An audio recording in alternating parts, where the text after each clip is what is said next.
What do you need to feel secure? Steve Pavlina. January 7, 2005. One value that seems to hold a lot of people back from setting and achieving big goals is the need for security. Security is a feeling of certainty that everything is okay and that all your basic needs will be provided for. On the surface, there's nothing wrong with that. It's great to feel secure. Abraham Maslow lists it as one of the basic human needs. If we don't feel secure, we can't move on to higher levels like love and self-actualization. If we have doubts about paying the rent at the end of the month, how can we possibly go after our really big dreams? You gotta feel secure first, right? So how is it that most self-made millionaires in America started broke or in debt? How is it that some people are able to start a new business while completely broke and with little or no income and with no guarantee of success? Do entrepreneurial risk-takers simply have a lower need for security? If you read the biographies of very successful people, you see a common pattern again and again. From an external point of view, most of these people were not in a secure situation when they started going after their dreams. Sylvester Stallone was so broke he had to sell his dog in order to afford to keep shopping around his Rocky script, which no one would buy. Tony Robbins did his dishes in his bathtub because his tiny apartment had no kitchen. Brian Tracy was a day laborer. Og Mandino was a homeless drunk who wandered into libraries to stay warm. Babe Ruth started out in an orphanage. While some successful people start out with a lot of advantages, most don't. Meanwhile, how is it that others who seem to be in a far more financially secure situation are paralyzed from taking action? People who have some money in the bank, a nice home, and a steady paycheck still don't feel secure. Meanwhile, others with far worse starting positions pass them by. Why? The reason isn't that some people need security more than others. I think everyone needs to feel secure. The difference, however, is that the entrepreneurial-minded define security internally while others define security externally.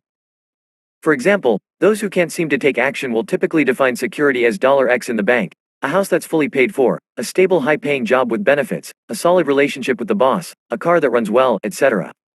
Security is all about the externals. If the externals are stable, this person feels secure. But when the externals are threatened, such as the possibility of getting laid off, then this person doesn't feel secure. This person will spend a lot of time striving to get these external factors in order. But the entrepreneurial action takers define security internally. Security comes from trusting in yourself, in your ability to think and to take action. As long as you have the ability to think and take action, you're secure. Given this mindset, you could be homeless and still feel secure. Why? Because you still have the ability to think and act. Your homelessness is only a temporary setback. It's not a threat to your security. So even while you may be in a financially unstable situation, external circumstances don't threaten your security. Your security is guaranteed. It cannot be turned off by external events.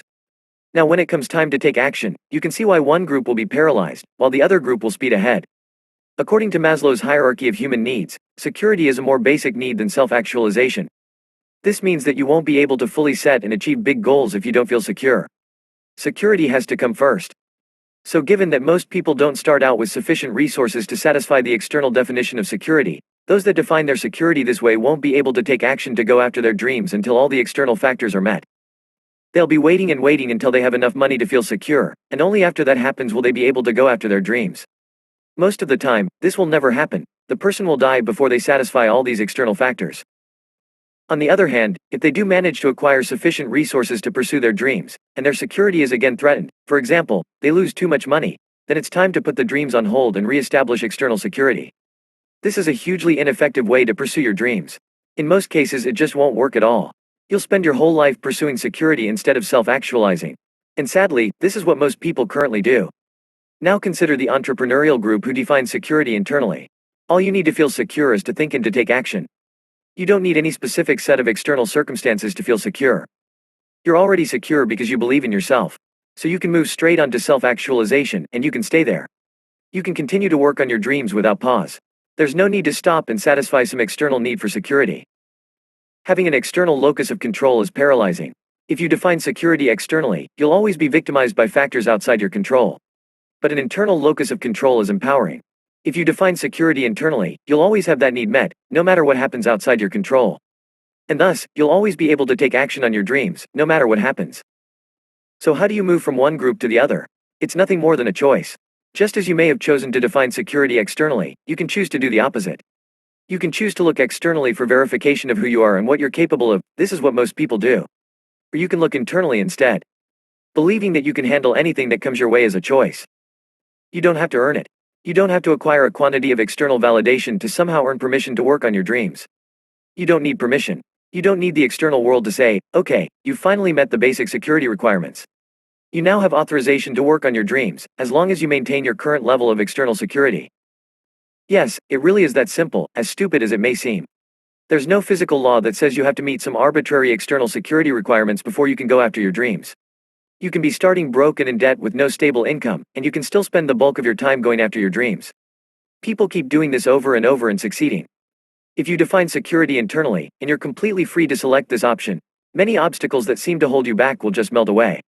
While you should pay attention to possibilities like running out of money, most people overemphasize these obstacles and become paralyzed by them. Money is an important resource to be sure. But time is far more important. When you run out of time, then you're really done. But what happens when you run out of money? Did you know that you can run out of money and just keep on going? Running out of money doesn't mean you have to stop living, and it doesn't mean you have to stop going after your dreams. You don't automatically die when you run out of money. No referee will show up and haul you off the field. The game doesn't suddenly end. The typical self-made millionaire has been broke or nearly broke an average of 3.2 times before making their first million. There are consequences to going broke, and you may need to tighten your belt for a while, but that doesn't mean you have to stop.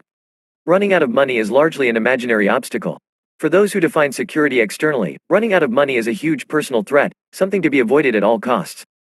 But for those who define security internally, running out of money is just a temporary setback.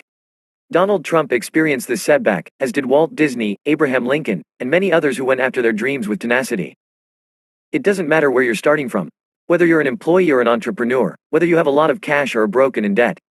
Time is so much more precious than money. You can afford to lose all your money in the pursuit of your dreams. You can go broke over and over and just keep on going. But what you cannot afford to lose is time. Money can be restored. Time cannot. Even if you have no money at all, you can still think and take action. But when you run out of time, that's it, game over. Each day of your life that passes is another day gone, never to return again. If you are paralyzing yourself with an external definition of security, you're squandering your life away.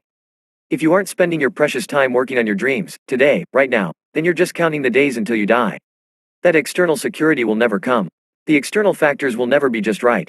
If you are waiting for external security, you're waiting for death. And in the meantime, you're forgetting to live. So what are you waiting for? External security is an illusion. In the words of Helen Keller, security is mostly a superstition. It does not exist in nature, nor do the children of men as a whole experience it. Avoiding danger is no safer in the long run than outright exposure. Life is either a daring adventure or nothing. So which will it be for you? Have you chosen the daring adventure, or have you chosen the nothing? Now if you still think this is impossible for you, then here's a freaky omen. Right now, it is snowing in Las Vegas. Excuse me while I go make some more snowballs.